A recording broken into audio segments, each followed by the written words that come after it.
and welcome to my 9th episode of my knitting podcast. My name is Diela and I will be your host, as I always am on this knitting podcast. I am currently in Cape Town, South Africa, staying with my family, but I usually come to you from Edinburgh in Scotland. And you might remember from last time, this is Zoe. Oh, say hello. Zoe's not going to say hello. And you might be able to see over Zoe's head over there is Pan Pan. And they are joining me today. And my usual podcasting co-host, Koo, is here with me as well. So, today is the 27th. Yes, it's the 27th of April. And it is much cooler than last time I podcasted. It is 20 degrees, so I'm still finding it quite warm, but it is much cooler than it was last time. But that might also be because it's still the morning, and so it might be getting hotter. Anyway, so where you can find me, I am on Ravelry as Craft Needle Addict, and I am on Instagram as xubx. You can also find us on our Ravelry group, which is the Needle Addict podcast if you just search under groups. Otherwise there will also be links in the description box below and on our show notes. And so I think that is it for our introductions and admin and everything for today. So we'll get on to finished objects. So I do... Zoe! Oh my goodness, Zoe, you've got fluff all over my dress! Oh, I should also tell you what I'm wearing today. So, Zoe, come with. So what I'm wearing today is the dress that I made last week, which is now covered in dog hair. So this I made using a New Look pattern. It was 6447, and as I said last time, this is actually my mock-up with just some spare fabric that I had lying around. And I'm really happy with how it came out. Unfortunately it was a bit big, so as you can see it's kind of gaping a bit up here, but I might just kind of fold it and put like a button and make it decorative. Oops.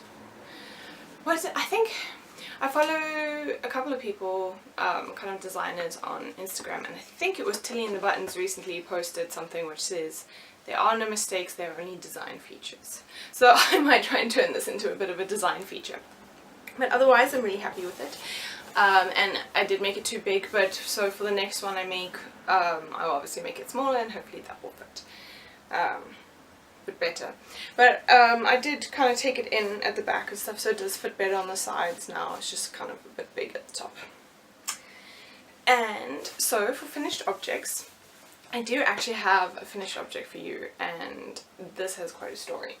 So okay, I haven't quite woven the ends in, but they're basically finished. So if I didn't use these as my finished objects, I would not have any finished objects to show you. But these are my socks, which I took for knitting on the plane, which if you want to hear about that whole story, then you can listen to my last podcast episode. I talk all about knitting on the plane and going through security with my needles and that sort of thing. So if you want to check that out, you're welcome. I'll see if I can put like a link in, like, flash up on the screen to that, but I'm not sure if I know how to do that. Anyway, so last week when I showed you these, I was almost finished, and then I had to start again because last week before I podcasted, I visited my grandmother, and while I was there, she was watching me knit, and she said, "Oh, those gonna fit." And I thought, well, you know, it's 64 stitches, which is what I usually do for the size socks, and they always fit, so it shouldn't be a problem.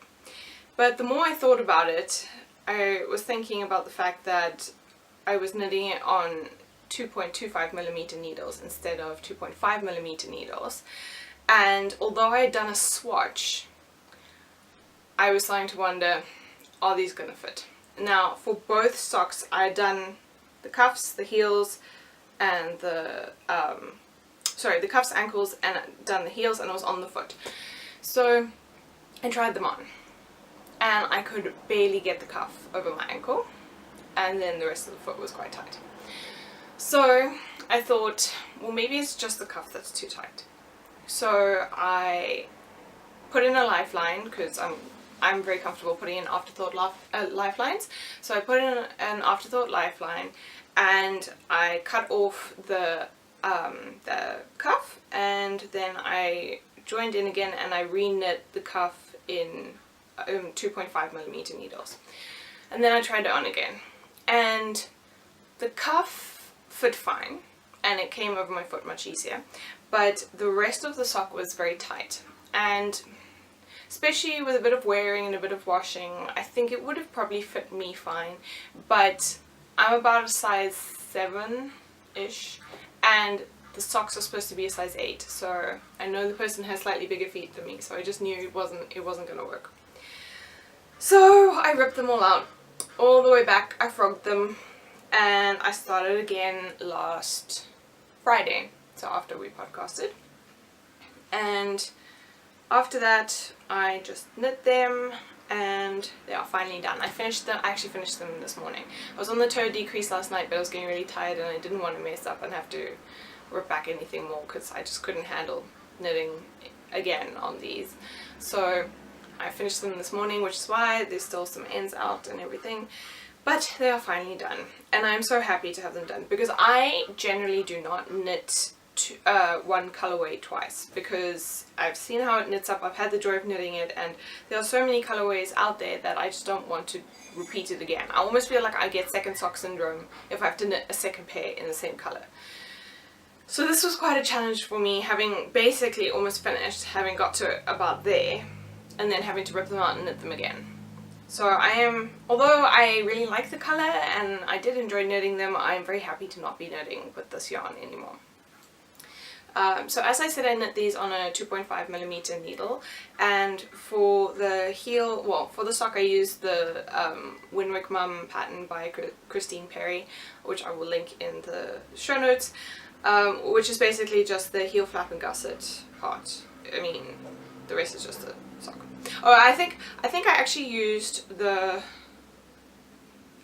heel from the Winwick Mum Christine Perry sock, and I used the toe decrease for the Mina Phillips vanilla sock pattern. So those are my two favourite patterns at the moment, although I haven't knit much else, so we will see.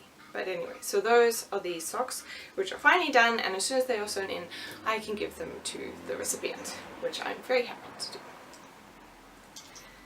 Those are those. So that is actually it for pretty much all my knitting this week. I have some more finished objects to show you. I did some sewing this week, and I made these 3 little bags. So this is the first one I made, and these were all made out of old dresses. I will try and remember to insert some pictures here. But these were all dresses that I had that either I didn't really like how they fit me, or I just didn't enjoy wearing them, and I don't know, I was going to get rid of them because I'm moving to the UK, and also they were very summery and they were just very thin, and I don't think that they would have worked. So I was about to throw them out, and then my mom suggested that I repurpose the fabric. So this is the first one, and it still has the leftovers from those socks I knit. Oh, the socks, I forgot to tell you, are Sirdar Heart and Soul, and I can't remember the number offhand of the colorway, but it's called Find Your Sea Legs. So I've got the remnants of that in here because I finished them this morning, and although it's quite a small bag for knitting socks, they did fit in. It was a little bit of a squish, and I like to put my finger under the zip as I close it to make sure that none of the yarn gets caught in the zip as I close it. Other than that, they're great. So I'm still in 2 minds about whether I'm going to make my sock bags out of this size, which is the small size. I'm doing this all backwards. So the pattern for these, and she has the pattern for all 3 sizes, is by, let me see, I wrote it down, I think it's Anna Graham. Yes, the pattern is by Anna Graham, and it's the NoodleHead website, but as usual I'll link these in the show notes. And so I really like this one, but I might end up making the rest of them this size, because this size is not big enough, I don't think, for like a 2 skein project. You can see I've just put a ball of yarn in here, I'll put another one in. It's a sock yarn. Let's put another sock yarn in. Let's see. You see, it could technically fit a 2 skein project in here, but then I don't know where your actual project's going to go. It's going to be quite tight. Although I suppose as you knit, the ball gets smaller and your project gets bigger. So maybe it'll work. So I think I'm going to have to use these a bit more and experiment with them a bit more before I decide what my favorite size is. And so this one, they didn't have this pinky peachy color in the zips for the length zip I wanted, so I just got the purple zip which matches some of these purple flowers here, and I used the purple lining as well, which was also just some fabric which I still had left over in my stash. And this is the last one, which I put 2 balls of yarn in, this is probably going to be the next thing I knit. This is for the baby jersey which I'm knitting for my sister's friend, and these 2 fit in here nicely. And although there's probably space in here for a project, I'm not sure if there's space for needles. Well, it depends on whether I use straight needles or circular needles. If I use circular needles, it'll probably be fine. And I have not yet decided on which pattern I'm going to use. I want to do something with a bit more of a fancy shaping, so I think I'm going to do some research this afternoon onto what different shapes of jerseys there are and which one I want to do, and then look up a pattern for that. So this one, I thought this was going to be bigger, but I think that this will probably be like a 2 skein project bag. So I still actually need a nice big one, but the pattern doesn't tell you how to make the size, but with the increments I'm pretty sure I can work out how to make it bigger. So this one was 10 inches by 7, this was 12 inches by 9, and this was, yes, you guessed it, 14 inches by 11 inches. So it's just increasing by 2 every time. And then also the box cut at the bottom, this was 3.5 inches, this was 4.5 inches, and this was 5.5 inches. So I'm pretty sure I can just keep increasing like that until I get the size I want. Although maybe the bag will become a bit unwieldy for like a jersey size, in which case I might just make like a little tote bag to keep the jersey in.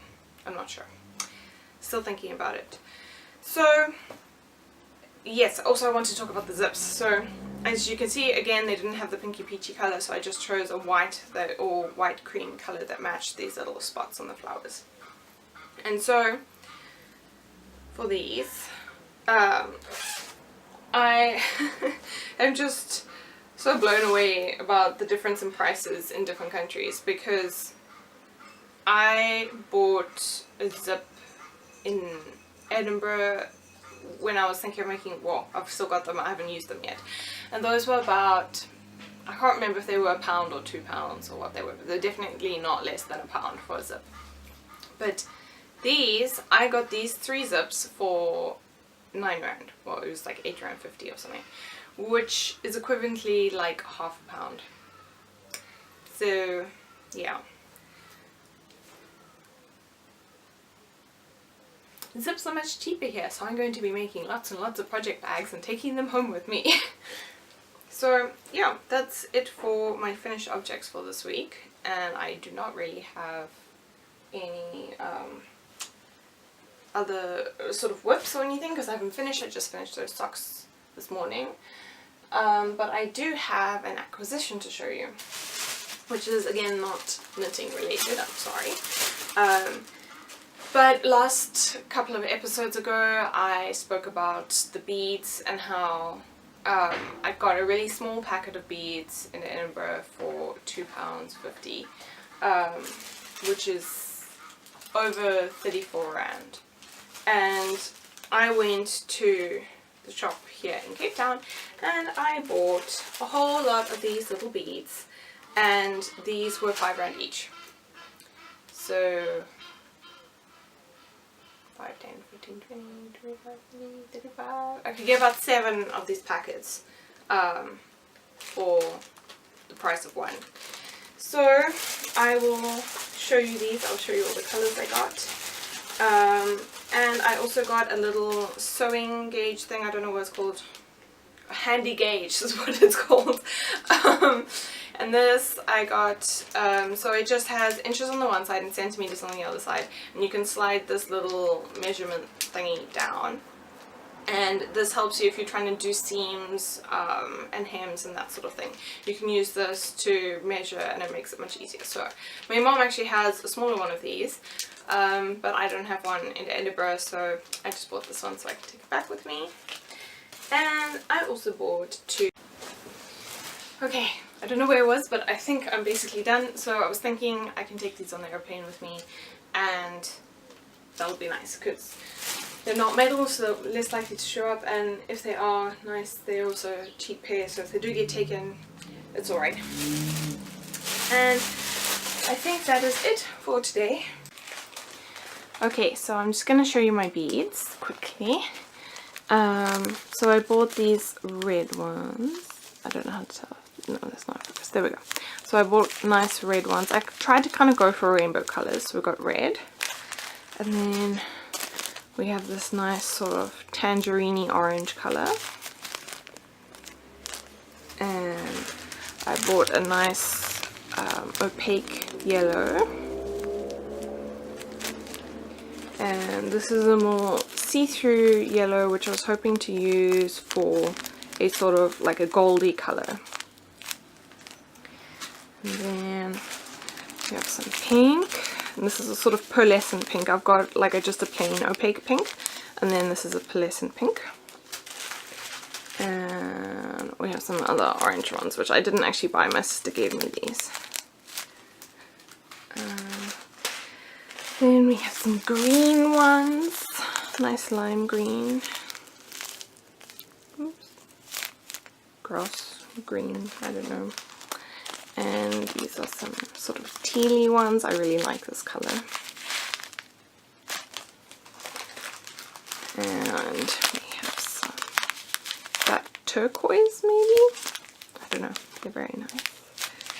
We have a light blue. These are also sort of pearlescent. We have a dark blue. It's almost purple. It was hard to tell at the shops, but it's actually blue. Then we have a light pearlescent purple. I was hoping for a more dark opaque purple, but they didn't actually have, so I'm going to have to try and find that elsewhere. And then we have a red brown, sort of a burnt umber sort of color. And then we have some dark brown.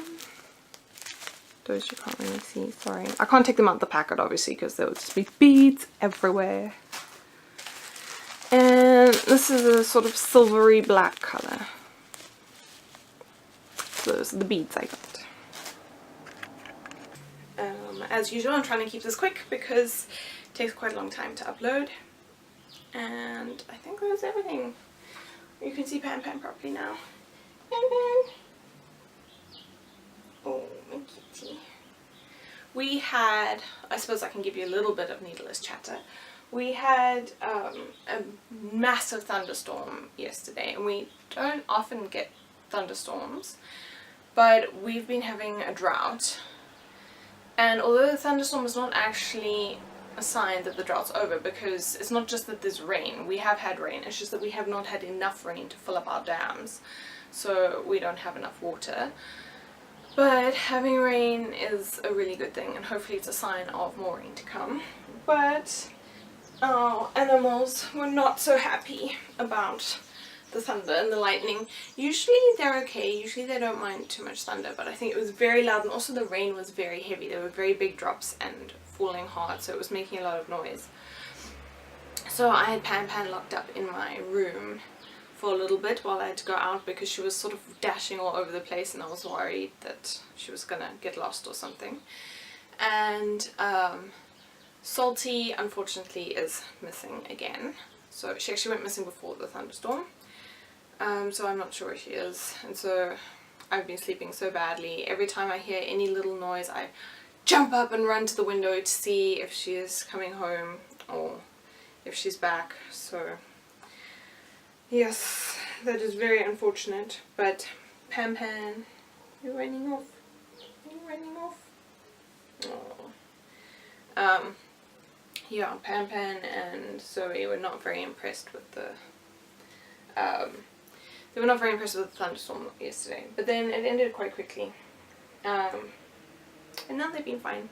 And Pan's been sleeping on the end of my bed like she used to do when I was living here with my parents. Yeah. Oh, Flop. Oh, Flop.